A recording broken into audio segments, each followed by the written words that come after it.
Hello everyone, welcome to Black Mirror horror. कैसे हैं आप सब? आई होप आप सब ठीक होंगे। आज मैं आपके लिए कब्रिस्तान और चुड़ैल की दो डरावनी, खौफनाक और रहस्यमय कहानी लेकर आई हूँ। उम्मीद करती हूँ कि आपको कहानी पसंद आएगी। अगर कहानी पसंद आए तो इस वीडियो को लाइक और चैनल को सब्सक्राइब ज़रूर कीजिएगा। और हाँ, अगर आपके पास भी ऐसी कोई डरावनी कहानी हो तो आप हमें इंस्टाग्राम पे भेज सकते हैं। हम आपकी कहानियों को अपनी वीडियोस के ज़रिए लोगों तक पहुंचाएंगे। इंस्टाग्राम आईडी डिस्क्रिप्शन में है। तो चलिए अब शुरू करते हैं आज की कहानियों का सिलसिला। हमारी पहली कहानी है एक कब्रिस्तान की कहानी। अगर सब ऐसे ही चलता रहा तो वो दिन दूर नहीं जब हमारे चैनल का दिवाला निकल जाएगा। हमने पूरी 2018 में मेहनत की मगर कोई फ़ायदा नहीं। अब 2019 आने तक टीआरपी इतनी गिर चुकी है, आखिर होगा क्या? विशाल ने वाइन का एक गिलास पकड़े हुए कहा। विशाल, अब ऐसे काम नहीं चल सकता। हमें कुछ अलग सोचना होगा, कुछ नया सोचना होगा, कुछ ऐसा दिखाना होगा जो बाकी न्यूज़ चैनल्स नहीं दिखाते। कोई खतरनाक लाइव कवरेज या किसी हॉन्टेड जगह का पर्दाफाश करना, या कोई जगह हॉन्टेड है या नहीं इसकी सच्चाई की जांच करना। जैसे कैसा आइडिया है ये? विशाल की पत्नी ने कहा। आइडिया तो ऑसम है, रॉकिंग है। मैं कल ही एक टीम बनाता हूँ और उन्हें किसी हॉन्टेड जगह पे भेजता हूँ, विशाल ने कहा। मगर एक छोटी सी टीम भेजना, क्योंकि अगर वाकई किसी हॉन्टेड जगह पे कुछ गड़बड़ हुई तो हम मामला हल्के में ही निपटा सके, विशाल की पत्नी ने एक कुटिल मुस्कुराहट के साथ कहा। 4 दिन बाद एक कैमरामैन, एक रिपोर्टर, एक प्रोड्यूसर, एक न्यूज़ डायरेक्टर, एक एडिटर, कुछ सहायक आदि मिलाकर कुछ 10 युवा लोगों की एक टीम बनाई गई, जिन्हें गोवा के एक कब्रिस्तान का रहस्य सुलझाना था। कहा जाता है कि उस कब्रिस्तान में रात तो रात, अगर दिन में भी कोई जीवित व्यक्ति अकारण ही चला जाए तो वो फिर कभी लौट कर नहीं आता। वहाँ चलती फिरती मौत रहती है। वो टीम गोवा के एक होटल में रुकी हुई थी। देखते हैं आज शाम को क्या होता है, रिपोर्टर भैरवी ने कैमरामैन आदित्य की ओर देखकर कहा। तुम लोगों का तो फिर भी ठीक है, आसान काम है, मगर हमें तो बहुत माथापच्ची करनी पड़ती है भाई। सब ज़रूरतों का बोझ है, पैसा क्या ना कराए, एडिटर राज ने कहीं खोए हुए कहा। वैसे क्या ये जगह सच में हॉन्टेड है? भैरवी ने मजाक उड़ाने के लहजे में ठहाका लगाते हुए पूछा। सुना तो यही है। यहाँ आने से पहले अपने स्तर पर पता करवाया था, बताया तो यही है। इस बार जवाब न्यूज़ डायरेक्टर डेनिस ने दिया। हम किसी भी नकली जगह कुछ डरावना करके एक अच्छी खासी मसालेदार खबर तैयार कर सकते थे, मगर अपने विशाल साहब को सब कुछ रियल लोकेशन पे चाहिए था। तो लो भाई, आ गए रियल लोकेशन पे, प्रोड्यूसर रेहान ने कहा। अब भाई जो होगा सो होगा। अपनी रोजी रोटी के लिए उनको कुछ मसालेदार खबर चाहिए और हमारी रोजी रोटी के लिए हमें वो खबर बनानी है। आदित्य ने एक गहरी सांस छोड़ते हुए कहा। चलो जल्दी से सब तैयार हो जाओ, अभी अंधेरा भी होने वाला है, ऐसे में शूट अच्छा होगा, डेनिस ने कहा। और कर भी क्या सकते हैं, रेहान ने कहा। और इसके आधे घंटे बाद सभी एक मिनी बस में उस कब्रिस्तान के रास्ते पे आगे बढ़ रहे थे। कुछ ही समय बीता था कि तभी आसमान में निकला हुआ चांद काले बादलों में जाकर छिप गया। बस की खिड़कियों से जो हल्की हल्की ठंडी हवा अंदर आ रही थी वो अचानक रुक गई। सड़क पर लगे पेड़ों की लहराती हुई शाखाएं अचानक से शांत हो गई। पूरे वातावरण में अजीब सा सन्नाटा पसर गया। ये क्या हुआ? राज और डेनिस एक साथ बोल पड़े। अरे कुछ नहीं हुआ है, मौसम है, कभी भी बदल सकता है, आदित्य ने कहा। मगर सबके चेहरों पे एक शिकन नजर आ रही थी, सिवाय भैरवी के। बाकी सभी को देखकर लग रहा था कि जैसे वे आदित्य के जवाब से संतुष्ट न हो। प्रतीत होता था पूरी टीम में सिर्फ भैरवी ही थी जो सबसे ज्यादा बहादुर थी। ओ कम ऑन गाइस, क्यों ना अंदर जाने से पहले एक एक कप चाय हो जाए। भैरवी ने चाय की टपरी को देखकर आंखों में चमक लाते हुए कहा। डेनिस ने जब भैरवी की आंखों में चमक देखी तो वो भी हाँ में हाँ मिलाने लगा। वो शुरू से ही भैरवी को पसंद करता था, मगर भैरवी की पसंद आदित्य था। आदित्य शक्ल, सूरत, व्यवहार, हर चीज में डेनिस के मुकाबले 19 ही था, मगर भैरवी को उसका हमेशा सच बोलना ही पसंद था। तुम लोग इतनी रात को उस ग्रेवयार्ड के रास्ते पर काय को जाना चाहता है? चाय की टपरी के मालिक उस बूढ़े गुवानी ने पूछा। अंकल, हम लोग मीडिया वाले हैं, उस कब्रिस्तान का रहस्य पता करने आए हैं, भैरवी ने कहा। एंड यू थिंक तुम लोग उधर जाके पता लगा लेगा?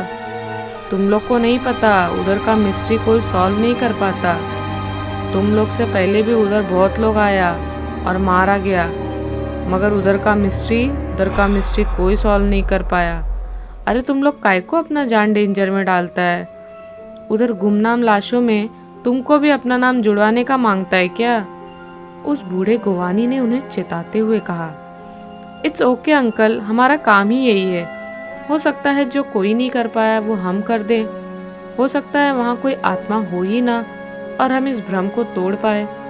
भैरवी ने चाय का कप एक और रखते हुए कहा। नहीं डियर, तुम गलत सोचता है। मैं भी कभी यही सोचता था, मगर एक दिन उस ग्रेवयार्ड के बाहर से ही मैं उधर डेथ को देखा। उस दिन पीटर जीते जी मर गया था। मैंने डेथ को अपना आईज से देखा है। बूढ़े गुवानी ने एक अंतिम कोशिश कर सबको रोकना चाहा। अच्छा, वहाँ की कहानी क्या है? राज ने पूछा। मेरे को भी कुछ खास नहीं पता, मैं बचपन से इधर ही हूँ, मगर मैं कभी उधर अंदर जाने का ट्राई नहीं किया। हाँ, उधर के बारे में जितना मैं सुना है उतना तुम लोग को बता सकता है। जानने का है कि नहीं? उस बूढ़े गुवानी ने पूछा।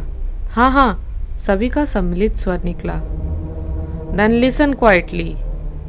इधर एक ब्रिटिश जॉर्ज रहा करता था अपनी वाइफ पामेला के साथ। बहुत स्ट्रगल किया बेचारा इधर अपना बिजनेस जमाने को, मगर कोई चेंज नहीं आया और इस सब का गुस्सा वो पामेला पे निकालता था। जॉर्ज अपने लॉस से और पामेला जॉर्ज के बिहेवियर से दोनों लोग घुट घुट के जीता था। मगर फिर एमा आया, उनका डॉटर था एमा। वो जब उन दोनों का लाइफ में आया तो उनका लाइफ भी बोले तो लाइन पे आ गया। उनका रेस्टोरेंट का बिजनेस चलने लगा इधर, और उसके रेस्टोरेंट का कई ब्रांचेस पूरा गोवा में फैल गया। जॉर्ज और पामेला का लड़ाई भी रुक गया। सब कहते एमा गॉड का भेजा हुआ एक एंजल है जिसने सब ठीक कर दिया। जॉर्ज का एक हेल्पर था आशा, उसका अपना कोई चाइल्ड नहीं था। बोले तो उसके लिए एमा ही उसका अपना डॉटर था। धीरे धीरे एमा बड़ा हो रहा था और आशा का उसके लिए लव भी अब एक ऑब्सेशन के जैसा बढ़ रहा था। एक दिन जॉर्ज ने बताया कि वो विद फैमिली लंदन शिफ्ट होने वाला है। अब आशा को ये अच्छा नहीं लगा। बोले तो वो एमा को किसी भी कंडीशन पे अपने से अलग नहीं करना चाहता था। वो एमा को किडनैप करके उस ग्रेवयार्ड में लेकर आ गया। आशा अपने साथ, वो तुम्हारे में क्या बोलता है? हाँ, तांत्रिक। आशा अपने साथ उस ग्रेवयार्ड में 21 तांत्रिक को लेकर आया, सो दैट वो एमा को हिप्नोटाइज करके उसके सोल में ये बात बैठा दे कि एमा आशा का डॉटर है और इसलिए उसको लंदन नहीं ले जाने का है। उधर जॉर्ज और पामेला भी एमा को ढूंढता हुआ उस ग्रेवयार्ड में पहुंच गया।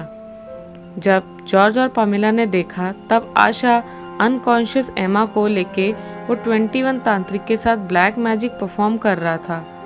ये देखकर जॉर्ज ने गुस्से में उधर रखा ब्लैक मैजिक का सारा सामान खराब कर दिया, बोले तो तोड़ फोड़ दिया।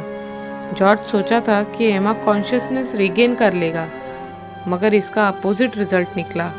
एमा का डेथ हो गया और एमा के साथ साथ वो 21 तांत्रिक और आशा का भी डेथ हो गया। वो सब एक साथ मिलकर ही तो ब्लैक मैजिक परफॉर्म कर रहा था। ब्लैक मैजिक उल्टा पड़ गया था।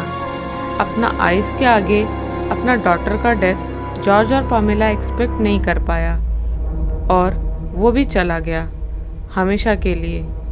उस ग्रेवयार्ड के एक साथ 25 डेथ हुआ था। वो जगह पूरा खराब हो गया।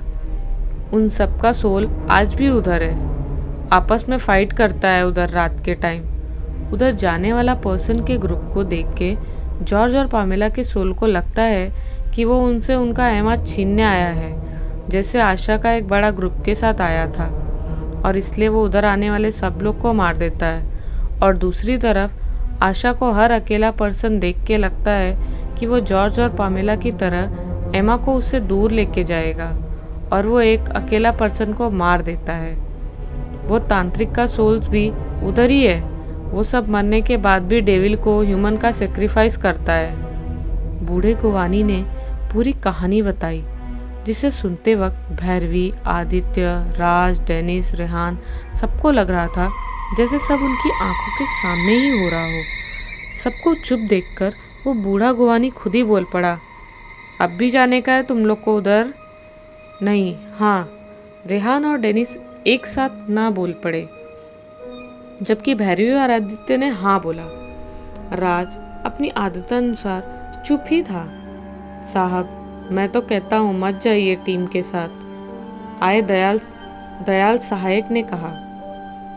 मैं भी यही कहती हूँ साहब। अरे क्या करना रे बाबा ऐसे पैसे का, जब जान ही नको बचे, विमला ने कहा।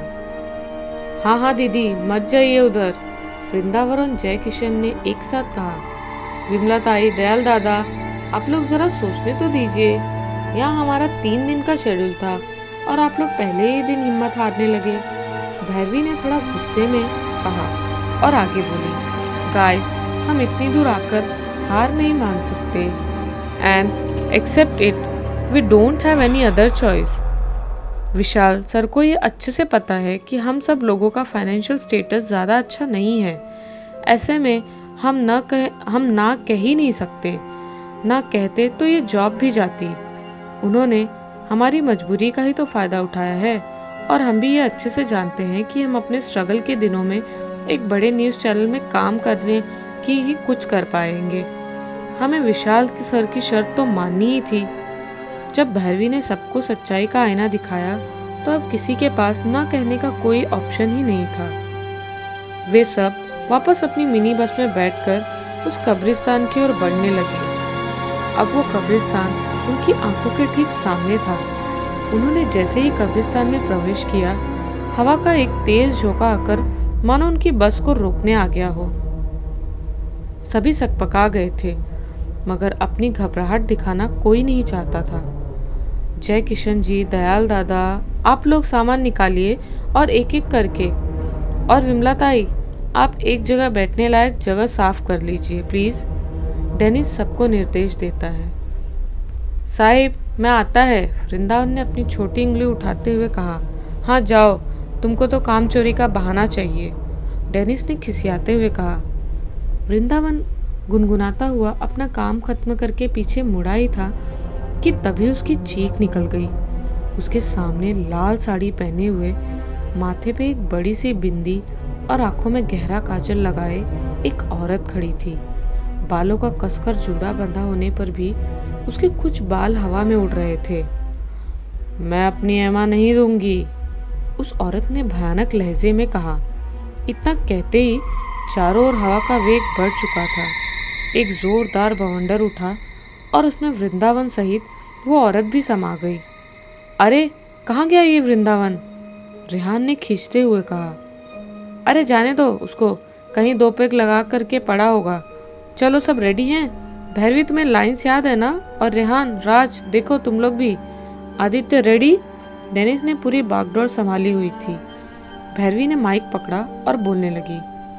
हमारे प्रोग्राम पर्दाफाश में मैं भैरवी मालिक आप सबको गोवा के उस कब्रिस्तान का रहस्य बताने जा रही हूँ, जिसके बारे में लोग कहते हैं कि एक हॉन्टेड जगह है। लोग तो ये भी कहते हैं कि यहाँ कुछ आत्माएं भटकती हैं, कुछ अपनी मौत का इंतकाम लेती हैं, तो कुछ आत्माएं होती हैं किसी के इंतज़ार में, और कुछ आत्माएं हर दिन दोहराती हैं अपनी ही मौत के किस्से। आइए जानते हैं कितनी सच्चाई है इन बातों में। मैं फ़िलहाल उसी कब्रिस्तान में हूँ, और जैसा कि आप देख पा रहे हैं, यहाँ अभी तक ऐसा कुछ भी नहीं हुआ है जिससे कहा जा सके कि यहाँ कोई आत्मा। कट इट, बीच में ही आदित्य ने कैमरा बंद करते हुए कहा। जिससे कि भैरवी की बात भी पूरी नहीं हो पाई थी। क्या हुआ, सब सही तो था? भैरवी ने कुछ नाराजगी में कहा। मैंने कैमरे में कुछ देखा है, आदित्य ने एक एक कर सबको देखते हुए कहा। ऐसा कुछ नहीं है आदित्य, उस गुवानी की बातें तुम्हारे दिमाग में घुस चुकी हैं। वापस शुरू करते हैं। Everybody please take your positions, Rehan ने कहा। मैं फिलहाल उसी कब्रिस्तान में हूँ और जैसा कि आप देख पा रहे हैं, यहाँ अभी तक ऐसा कुछ भी नहीं हुआ है जिससे कहा जा सके कि यहाँ कोई आत्मा। भैरवी इतना बोल पाई थी कि तभी उसके पास से सर की कोई आवाज हुई। उसने आसपास जाकर देखा तो कुछ भी नहीं था। अरे यार, अब क्या हुआ? इस बार डेनिस भी चिढ़ गया। नथिंग, लेट्स कंटिन्यू कहकर भैरवी वापस माइक लेकर कैमरा के सामने पहुंच गई।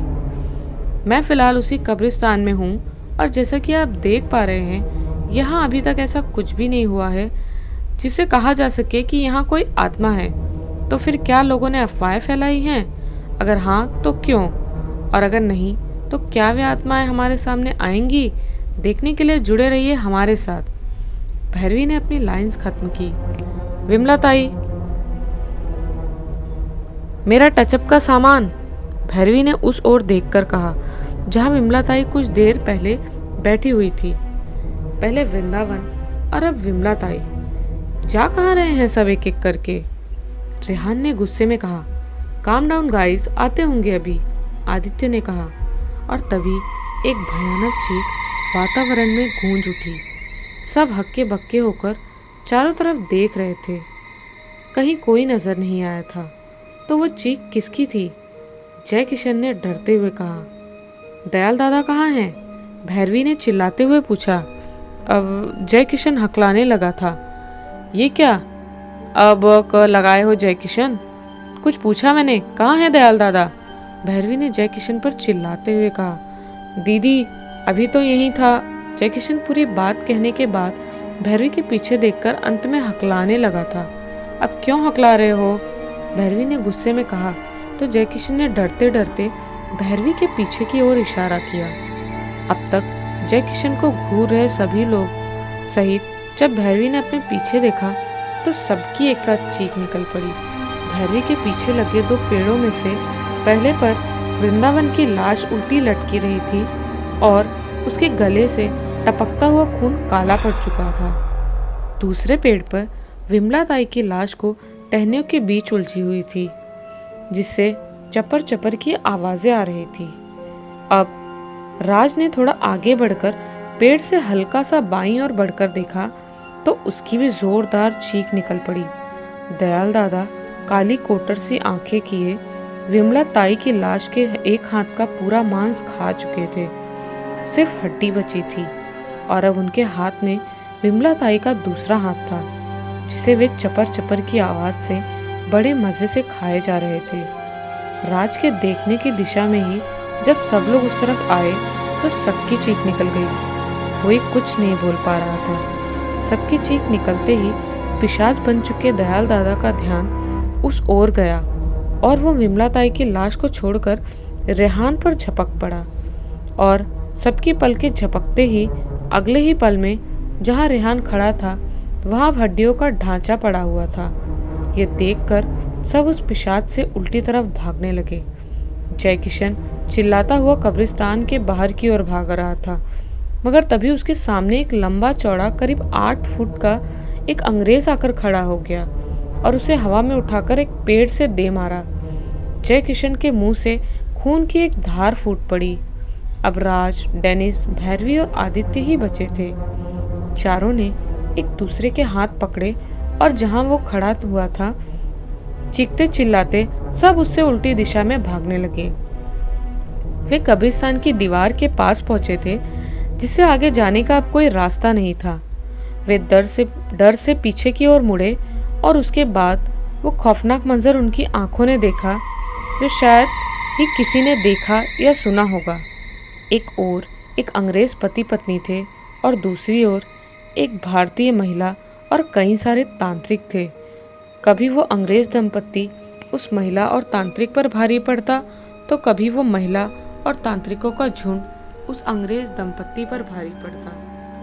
इस लड़ाई में वहाँ कब्रिस्तान की दीवारों से पंक्तिबद्ध तरीके से लगे पेड़ों को वे किसी पौधे की तरह उखाड़ उखाड़ कर फेंक रहे थे।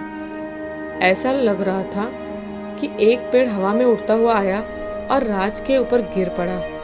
अगले ही पल राज को एक खून की उल्टी हुई और अब वो शांत था। डेनिस, आदित्य और भैरवी तीनों चीख पड़े। उनके चीखने से एक बार फिर उन सब आत्माओं का ध्यान उनकी ओर गया और अब वे सभी एक साथ उनकी ओर बढ़ रहे थे। जॉर्ज, पामेला, आशा, दयाल दादा, विमला ताई, 21 तांत्रिक, राज, रेहान, जय किशन एवं कुछ अनजान चेहरे, अनजान लोग सब एक पंक्ति में थे। ये देखकर भैरवी, आदित्य और डेनिस की सांसें उखड़ने लगी। वे सब दीवार से सटकर कैसे भी आत्माओं के उस झुंड से दूर जाना चाहते थे, मगर तेज चलती आंधी उन्हें कुछ भी साफ नहीं देखने दे रही थी। तभी आशा की आत्मा ने आदित्य का गला पकड़ लिया और एक झटके में ही उसके सर को धड़ से अलग कर दिया। मैंने कहा ना, मैं अपनी एमा नहीं दूंगी, उसने भयानक तरह से गरजते हुए कहा। आदित्य की यह हालत देखकर भैरवी के पैरों की मानो सारी जान ही निकल गई थी। उधर पामेला डेनिस को उठाकर कहने लगी, I won't let anyone harm my daughter. मैं एमा को नुकसान पहुंचाने नहीं आया हूँ। डेनिस ने कहा, मगर पामेला पर जैसे कोई फर्क ही नहीं पड़ा। उसने फिर वही वाक्य दोहराया, I won't let anyone harm my daughter. और इतना कहकर पामेला ने डेनिस को उठाकर दूर फेंक दिया। अब भैरवी की हिम्मत जवाब दे चुकी थी।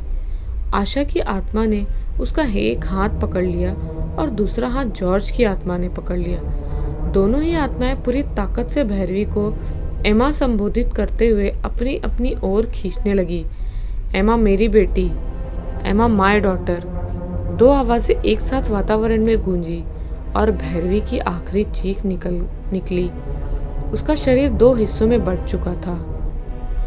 1 साल बाद दो लड़के अपनी पीठ पर बैग टांगे उस कब्रिस्तान के सामने खड़े हुए थे, मगर इस बार उन्हें चाय की टपरी एक खंडहर के रूप में नजर आई, जिसमें टूटा हुआ एक फोटो लगा हुआ था, जिसके नीचे लिखा हुआ था, पीटर 1907 1966। वातावरण में एक बार फिर उस बूढ़े गुवानी की आवाज़ गूंजी, उस ग्रेवयार्ड में नहीं जाने का। मगर तब तक वे लड़के अंदर जा चुके थे। फिलहाल डेनिस एक मेंटल असाइलम में था, जहां वो हमेशा चिल्लाता रहता। गुवानी रोकता रह गया, हम नहीं माने, मैं एमा को नुकसान पहुंचाने नहीं आया हूँ, सबको मार दिया। हा हा हा हा हा हा। उस कब्रिस्तान में जाने वाले लोग बस गुमनाम लाशें बनकर रह गए। कब्रिस्तान का रहस्य हमेशा अनकहा ही रहा। तो चलिए अब बढ़ते हैं हमारी दूसरी कहानी की ओर।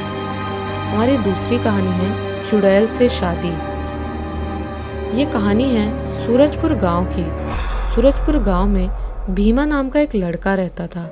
भीमा के घर में उसकी माँ और पिताजी रहते थे।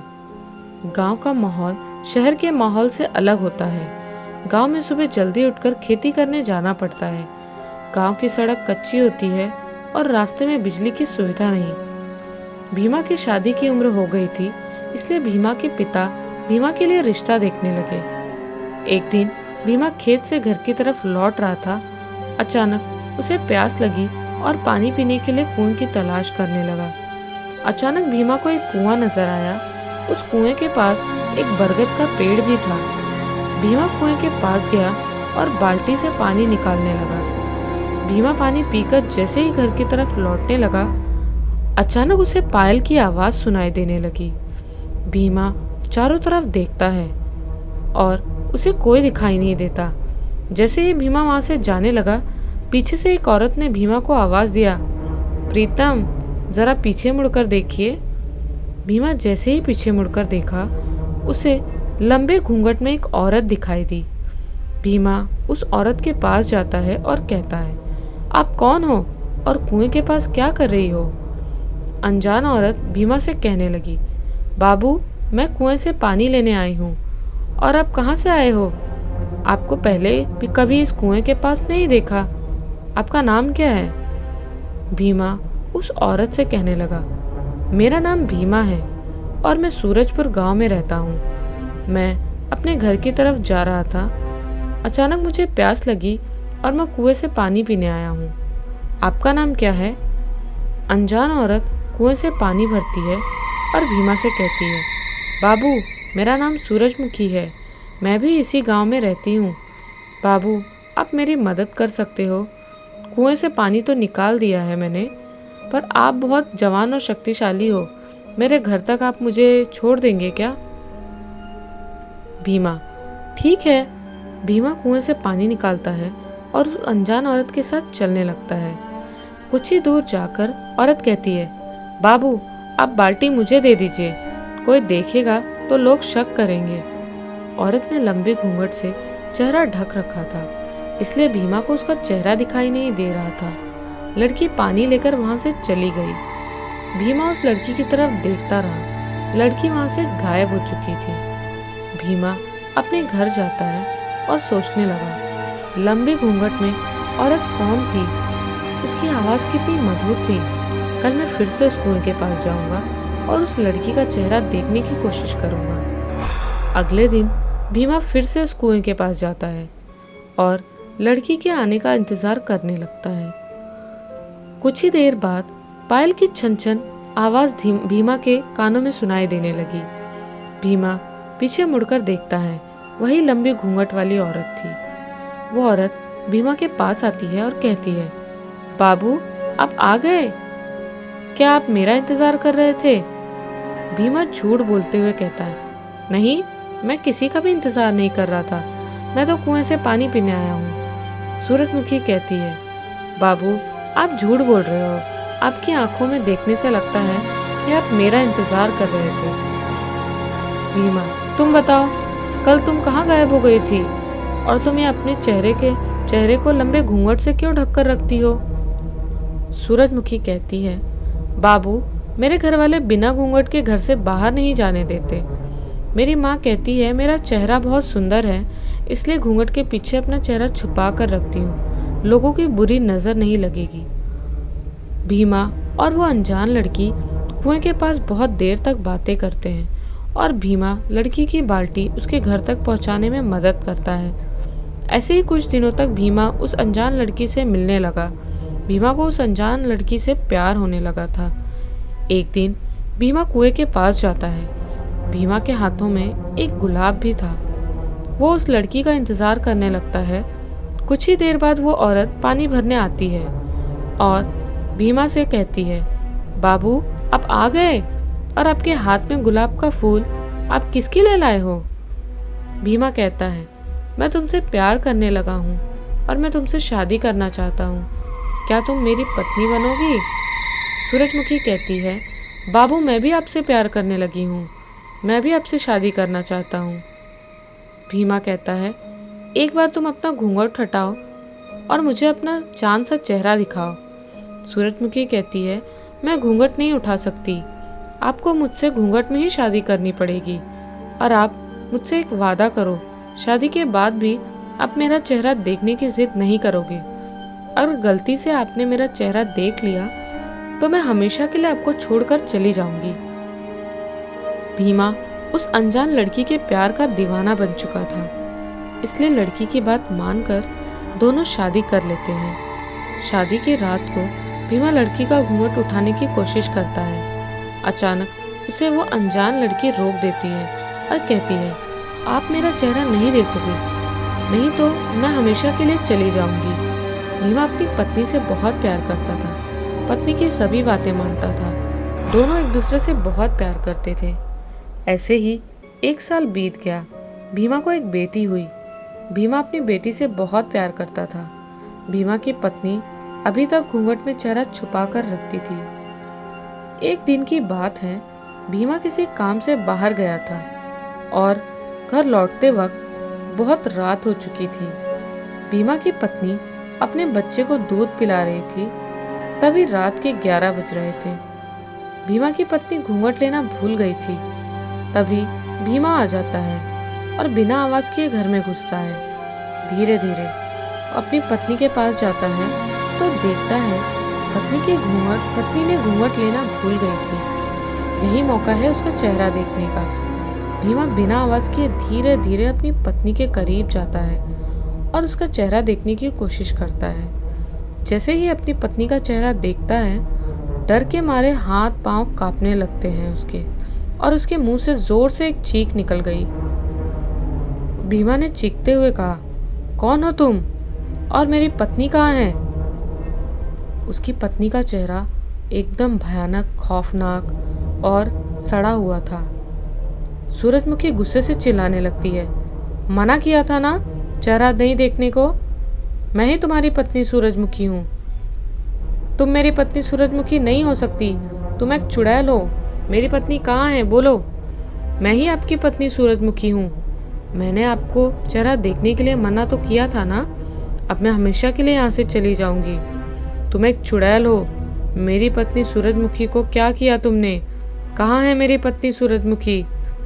सूरजमुखी जोर जोर से हंसती है और अपनी बेटी को साथ लेकर वहाँ से चली जाती है। भीमा देखता ही रह जाता है। उसे यकीन ही नहीं होता है उसकी पत्नी एक चुड़ैल थी। पत्नी के गम में भीमा पागल हो जाता है। अपनी पत्नी को ढूंढते हुए उस कुएं के पास पहुंचता है। भीमा कुएं के चारों तरफ आवाज़ देता है, सूरजमुखी मुझे माफ़ कर दो, वापस आ जाओ, मैं तुम्हारा चेहरा जिंदगी भर नहीं देखूंगा। तभी उसी रास्ते से दो गांव वाले जाते रहते हैं और एक दूसरे से कहते हैं, चुड़ैल ने भीमा को भी अपने प्यार के जाल में फंसा लिया।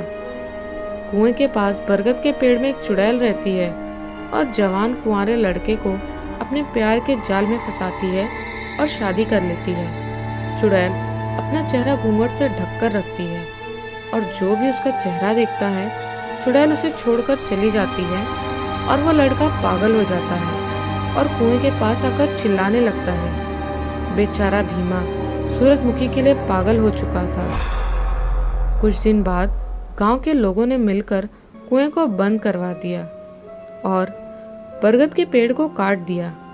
कुएं के बंद होते ही वो चुड़ैल की आत्मा वहां से गायब हो गई थी। फिर भी कभी कभी लोगों को पायल की छम छम सुनाई देती थी। तो दोस्तों, कैसी लगी आपको ये आज की कहानियाँ? अगर पसंद आई हो तो इस वीडियो को ज़्यादा से ज़्यादा लाइक कीजिएगा। मिलते हैं अगली वीडियो में कुछ ऐसे ही नई और डरावनी कहानियों के साथ। तब तक के लिए बाय एंड टेक केयर।